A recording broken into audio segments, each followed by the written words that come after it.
Senator John Thune is next with us on the Common Sense Club. I want to talk about the ongoing debt deal that last night, today, the president gives a press conference. I mean, these people are getting together quite often, and the president said today, it's time for compromise. So we'll see what Senator Thune says about that. Senator John Thune, back with us on the Common Sense Club. How are you, sir? I'm doing well, Scott. How are you? And I clearly need to get a copy of this book. Well, I'm coming out to Washington, actually. Some friends are throwing a little book party there at the Capitol Hill Club on the 26th, so I'll make sure we get you an invite and you come on over and hang out. Excellent. Good. Well, lots of success with that. Sounds like a great subject, great theme, and who better to know more about grassroots politics than you? Well, it's a tea party every day on the radio. Behind the microphone, we enjoyed it a great deal and appreciate all your access, too.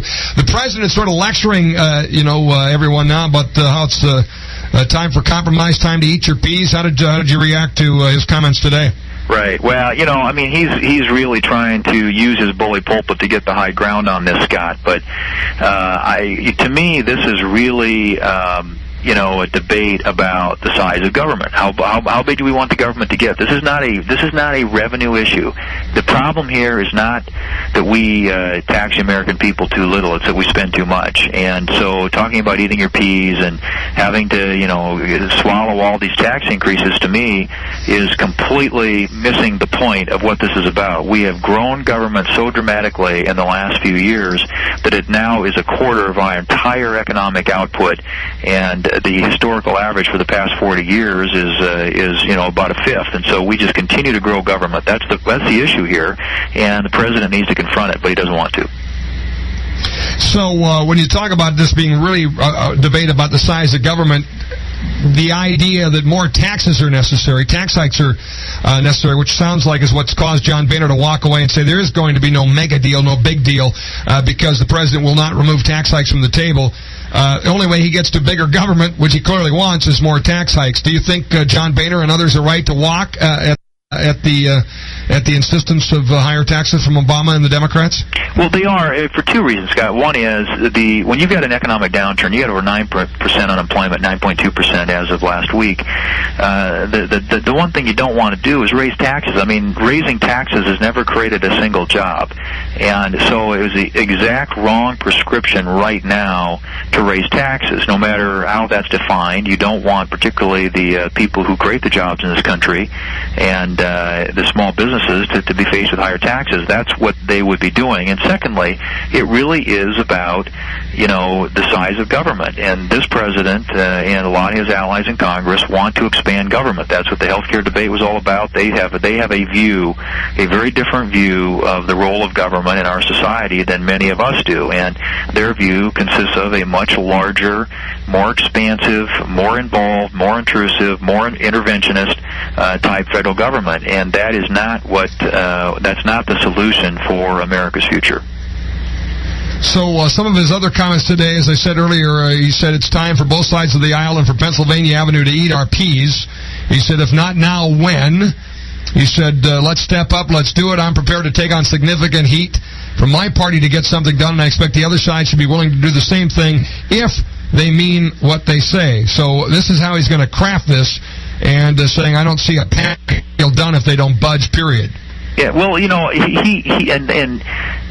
would like to make this analogy to us eating our peas, and everybody wants their dessert. The problem is we've had our dessert, and the dessert is this dramatic run-up that we've seen in spending.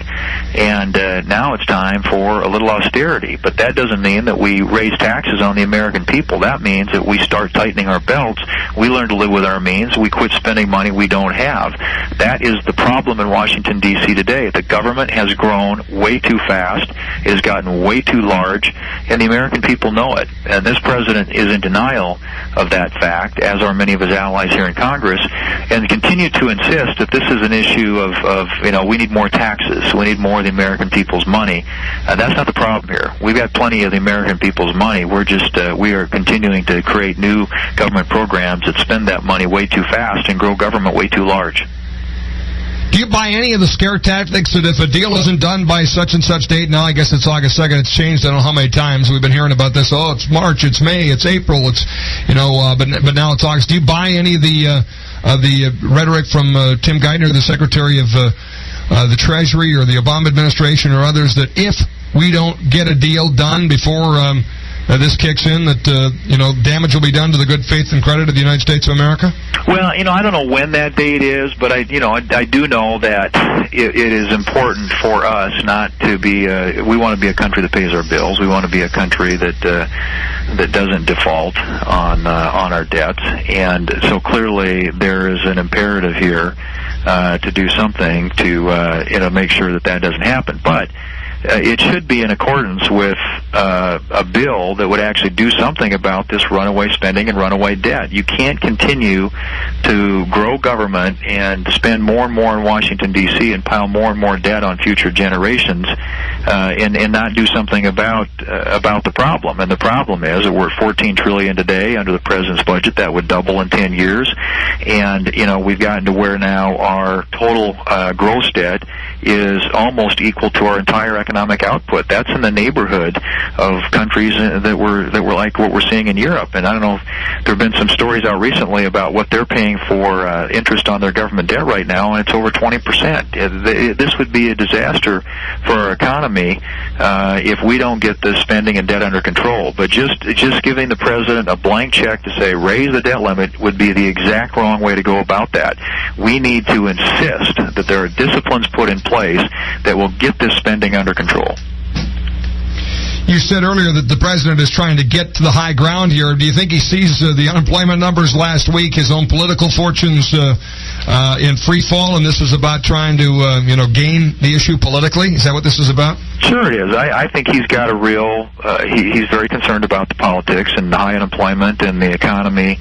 These are not good conditions for him as he gets into running for re-election in 2012. And so I do think he's trying to get to the high ground, but what he's basically saying is, I want to solve this problem that's been created by runaway government spending by raising taxes on the American people. I need more of your money here in Washington so I can, try, I guess, to make things look better as I run for re-election. So he's got a political imperative to try and do something about this, but it's the complete wrong approach, and that's where I think this president is wrong and why we need to have an election where we get these differences out there, because he fundamentally believes that you need a bigger government. The government should do more, and I think most of the American people think that the federal government ought to do less, and that we ought to empower the private economy to grow and create jobs. And right now, what he's doing is making it more difficult and more expensive for the private economy to grow and create jobs by all of his policies, whether taxes, regulations, you go right down the list. This is a president who believes in a big, expansive federal government, and I think right now in particular that's very contrary to what's in the best interest of the country and very contrary to where the American people are. A couple of the quick things here. One, Senator Conrad is saying, by the way, there are enough votes in the Senate for a tax hike. Do you agree? Are the votes there for higher taxes? No. And look, if this actually was a revenue issue, perhaps, but it's not. I mean, this is clearly, you cannot argue with a straight face that when government for the last 40 years represented 20.6% of the entire economy, and today it represents almost 25%, that's how fast government has grown as a share of our entire economy in this country. You go back to 1800, government was 2% of our economy.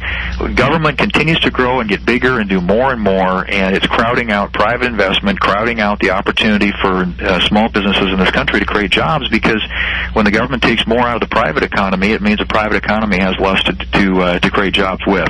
So that's what this issue is about, and it shouldn't be about revenue. It shouldn't be about taxes. It needs to be about spending. It needs to be about making government smaller, not bigger.